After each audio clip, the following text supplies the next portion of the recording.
우리의 찬양을 주의 병에 담으소서. 찬송가 321장으로 하나님께 찬송 올려드립니다.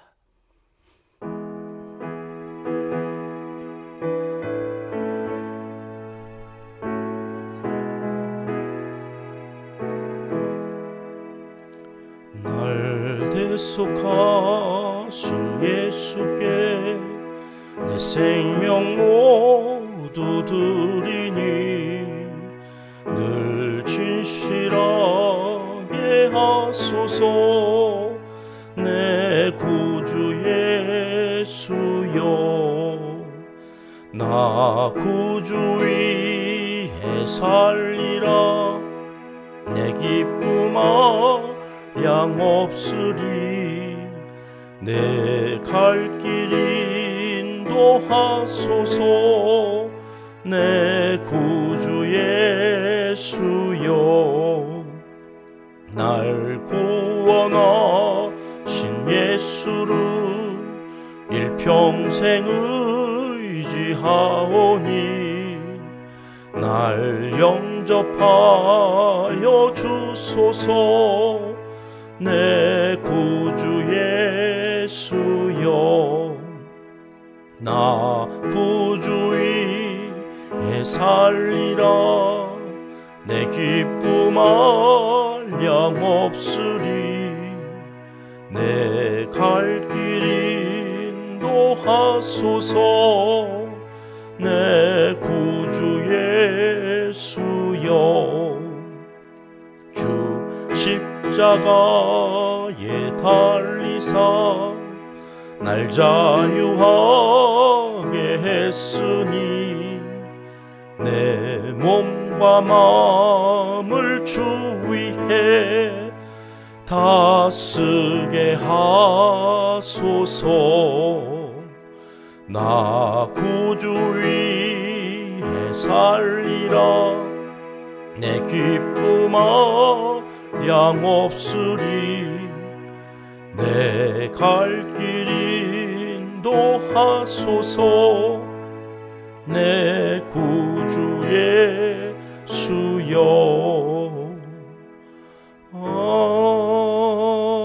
아멘. 주님, 우리의 기도를 주의 병에 담으소서. 기도문으로 함께 기도하시겠습니다.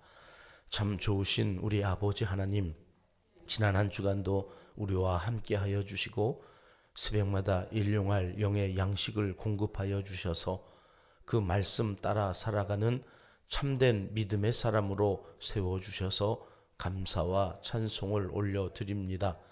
오직 하나님만 경외하며 오직 하나님만 예배하오니 홀로 영광 받아 주시옵소서.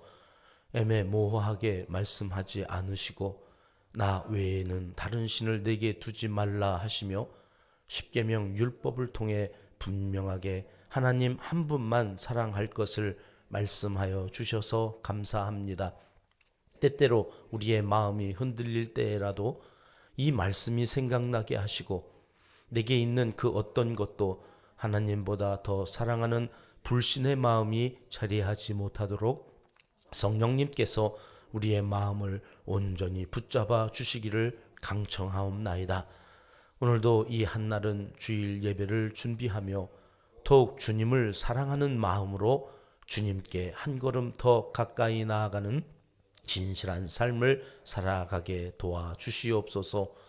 은평의 모든 성도가 어린 양 예수 그리스도로 옷 입고 하나님 앞에서 흠없는 거룩한 산 제물로 드려지기에 부족함이 없도록 오늘 하루 우리의 발걸음을 지켜주시고 눈동자처럼 보호하여 주시옵소서.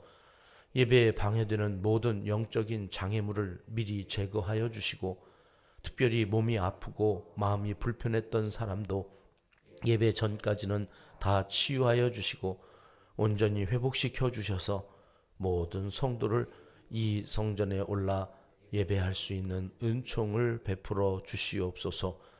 오늘도 우리 성도의 가정 중에는 좋은 일이 있는 가정이 있습니다. 기쁨이 넘치게 하시고 오가는 모든 사람들이 안전하게 하시고 복된 시간 모두가 만족하도록 하늘 은혜를 가득 부어 주시옵소서. 그런가 하면 이런저런 일로 마음이 상하고 눈물로 기도하는 성령 하나님의 위로하심이 필요한 가정도 있습니다. 이제 찾아가 주시고 사랑 많으신 주님의 손으로 안수하여 주셔서 새 힘을 얻게 하시고 조만간 전화위복의 역사를 이루어 주심으로 큰 기쁨의 노래를 부르는 주인공이 되게 하여 주시옵소서. 선교사님들과 우리가 돕는 많은 사역자들 위에도 함께 하여 주시고 구원의 기쁜 소식이 선교 현장뿐만 아니라 농촌과 개척교회를 중심으로 이 땅에서도 계속해서 이어지도록 복내려 주시옵소서. 사람이 하는 일 같아도 하나님께서 하시는 일임을 기억하고 한국 교회가 나라와 민족을 위해 각 분야에서 제대로 일할 일꾼을 잘 양육할 수 있도록 말씀을 잘 가르치며 기독교 세계관을 계승해 갈 수 있는 가정을 잘 세워갈 수 있도록 인도하여 주시옵소서. 북한 동포들을 위하여 기도하는 우리의 간절한 소원도 들어주시고 통일의 그날이 속히 임하여 출애굽한 백성들처럼 오직 하나님만 섬기는 예배자의 삶을 이어가도록 은총을 베풀어 주시옵소서. 하나님을 사랑하는 자 곧 그의 뜻대로 부르심을 입은 자들에게는 모든 것이 합력하여 선을 이루어 주실 줄 믿습니다. 하나님이여 우리에게 은혜를 베풀어 주시옵소서. 예수님의 이름으로 기도합니다. 아멘. 이 새벽 주시는 하나님의 말씀은 출애굽기 21장 말씀입니다. 오늘 1절, 2절, 2절의 말씀 함께 읽겠습니다. 내가 백성 앞에 세울 법규는 이러하니라. 내가 히브리 종을 사면 그는 6해 동안 섬길 것이요 7째 해에는 몸값을 물지 않고 나가 자유인이 될 것이며. 아멘. 성경 말씀에는 하나님의 마음이 담겨져 있다 그랬죠. 그 하나님의 말씀이 집약되어져서 그 마음을 정확하게 정리해 놓은 율법이 십계명입니다. 그 십계명의 정신을 어제 우리가 예수님의 말씀으로 살펴보았죠. 1계명에서 5계명까지는 누구를 사랑하라는 거라고요? 하나님을 사랑하라. 하나님도 사랑하라가 아니라 하나님만 사랑하라는 겁니다. 나 외에 다른 신이 없다는 거죠. 그래서 그분을 예배하고 경배하는 것, 이것이 첫 번째 계명입니다. 두 번째는 그것으로 끝이 아니라 누구도 또 사랑해야 됩니까? 이제 하나님을 사랑하면 이웃을 사랑해. 이웃은 누가 이웃일까요? 나 아닌 모든 사람은 다 이웃입니다. 근데 그 이웃을 어떻게 사랑하는 거예요? 내가 내 자신을 사랑하는 것 같이 사랑하라. 이게 5계명에서부터 이제 10계명까지에 나오는 말씀입니다. 오늘 21장으로 넘어오면 당분간 계속해서 이 10계명을 좀 더 확장해서 설명해 주고 계신데 결국 알고 보면 금방 말씀드린 이 내용입니다. 사랑. 어떻게 사랑할 거냐? 여러분 오늘 1절 말씀 한번 보여주시겠습니까? 1절 말씀은 이렇게 되어 있습니다. 네가 백성 앞에 세울 법규는 이러하니라. 백성 앞에 뭘 세워요? 법규를 세운다. 이 세운다는 말이 참 중요한 말이에요. 이 법규, 이 율법을 따라서 살아갈 때에 결국 지금 백성 앞에 법규를 세우지만 이 법규가 결국 누구를 세워요? 하나님의 백성들을 세워가요. 여러분 이 법규를 지금 지키라고 말씀하시는 건데 이 법규를 지킬 때에 우리가 법규를 지키는 게 아니라 사실은 하나님의 백성으로서의 자기 자신을 지키는 일이 되어주는 거예요. 우리는 우리가 새벽 예배를 지키는 것 같지만 우리가 이 새벽 예배를 지킬 때 이 새벽 예배가 누구를 지켜줘요? 나의 하루를 지켜줘요. 내 영성을 지켜줘요. 오늘 또 내 인생이 내 것이 아니라고 하는 것을 다시 한번 알게 해줘요. 우리가 뭘 하면? 예배를 지키면, 주일 예배를 우리가 지키면 우리가 예배를 지킨 것 같지만 사실은 예배가 예배 드리는 나를 지키는, 하나님의 나를 지키시는, 세워진다고 하는 것이 그런 의미가 있어요. 우리가 법규를 세워가야 되는데 그 법규가 결국엔 나를 세워간다. 이스라엘 민족을 세워간다. 하나님의 나라를 세워가는 것이 된다. 그래서 오늘 21장에 담겨져 있는 아주 중요한 메시지는 전체 법을 다 총괄하는 법이라고 할 수 있어요. 그것이 뭐냐면 하나님이 이 이스라엘 백성들을 어떻게 여기느냐 하는 거예요. 하나님께서 여기 히브리 종, 이스라엘의 이 사람들을 어떻게 다루시는가. 사람과 사람 사이에 이제 함께 어우러져서 살게 되어지면 그동안에는 신분이 뭐였어요? 애굽의 종이었어요. 종이라고 하는 존재는 법이 필요해요? 필요 없어요? 필요 없어요. 그냥 주인이 시키는 것만 하면 돼요. 죽는다, 산다. 시키는 거 하면 살고 시키는 거 안 하고 도망가면 죽는다. 이것만 알고 있으면 되지 뭐 다양한 어떤 법이 필요가 없어요. 그런데 이제 이들이 종이 아니에요. 나왔어요.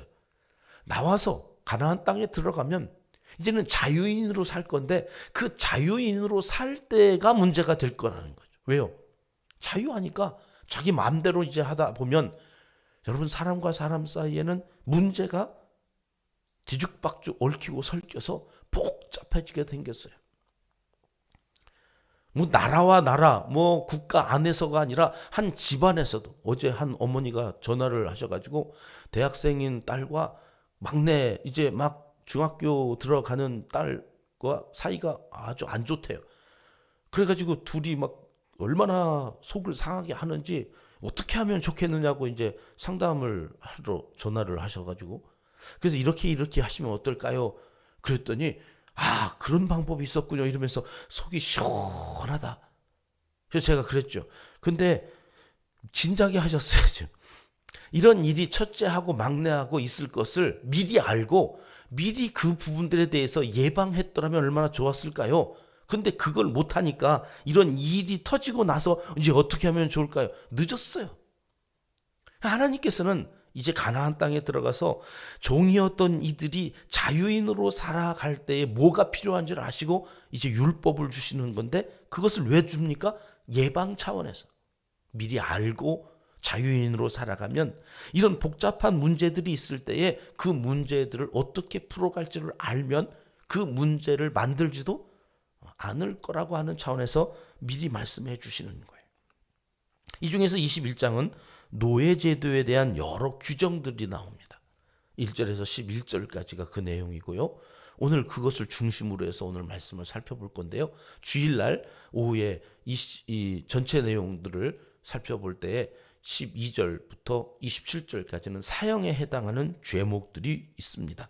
그것을 말씀해 주시는 것이고 마지막 절까지는 각종 손해를 입었을 때에 어떻게 배상해야 하는지 그 법을 설명해 주고 있습니다.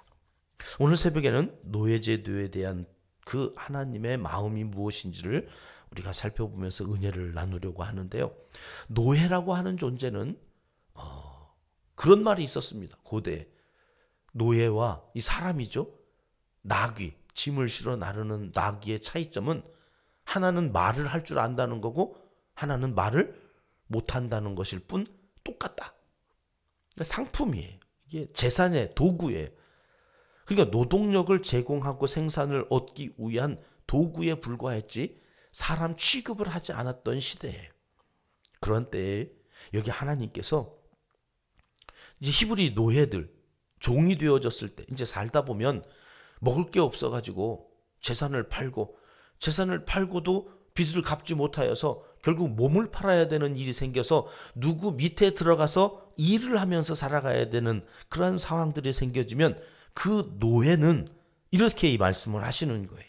능력이 없다 보니 또는 가뭄이 들고 기근이 들다 보니 가족들을 건사하기 위해서 할 수 없이 자기를 대가로 해서 먹을 것을 가져오고는 이제 거기에 묶이는 거죠. 내가 너의 집에 하인이 되어서 노예가 되어서 자유를 잃어버린 채 살게 되어진다. 이제 그런 거죠. 그때에 여러분 하나님은 이렇게 해라 이렇게 말씀하시는 건데 첫 번째가 노예가 되면 인격적인 대우를 받게 하셨습니다. 경제적인 문제로 본인이나 또는 부모에 의해서 팔리는 경우가 있다고 그랬죠. 또는 손해배상을 해야 하는데 능력이 없어서 무거운 노예의 짐을 져야 할 때에 여러분 그가 앞에서 지었던 그 빚, 이 모든 것들이 이 주인에게 속했을 때에는 이게 내 몫이 되는 게 아니라 이 주인의 몫이 되게 하셨다는 거예요. 내가 500만 원을 빚을 졌는데 못 갚았어요. 그래서 내가 최인영 집사님의 노예가 되면 이 500만 원의 빚은 이제 내 게 아니에요. 누구 것이 되는 거예요? 주인의 것이 되는 거예요. 이 사람이 500만 원을 갚아줘야 되는 거예요. 그걸 탕감하는 조건으로 내가 이 사람에게 내 자유를 판거가 되는 거죠. 그러니 내가 책임을 안 져도 돼요. 그리고 그렇게 내가 그 사람에게 가면 이 사람이 나를 이제는 자기의 종이 되었기 때문에 내 생명을 지켜줘야 돼. 보호해줘야 돼. 나와 내 식솔들. 내가 혼자 갔으면 나만. 내가 거기 갔는데 결혼을 했으면 아내와 또 난 자식들. 모두 다 그 주인이 책임을 지어줘야 돼. 보호해줘야 된다는 거예요. 이게 앞에서 이야기했던 나귀 취급을 받았던 노예와 하나님께서 말씀하시는 노예의 차이예요. 인격적인 하나님의 형상으로 지음받은 그가 존중받도록 하나님께서 법을 제정하셨다 하는 사실을 우리가 오늘 이 말씀에서 살펴보게 됩니다. 두 번째로 이스라엘의 노예들에게는 노예 생활 7년째가 되면 6년까지는 그렇게 빚을 500만 원 어치 내가 하지만 무조건 7년 차가 되면 자유를 주었어요. 그래서 그때 내가 결단을 하게 했단 말이에요.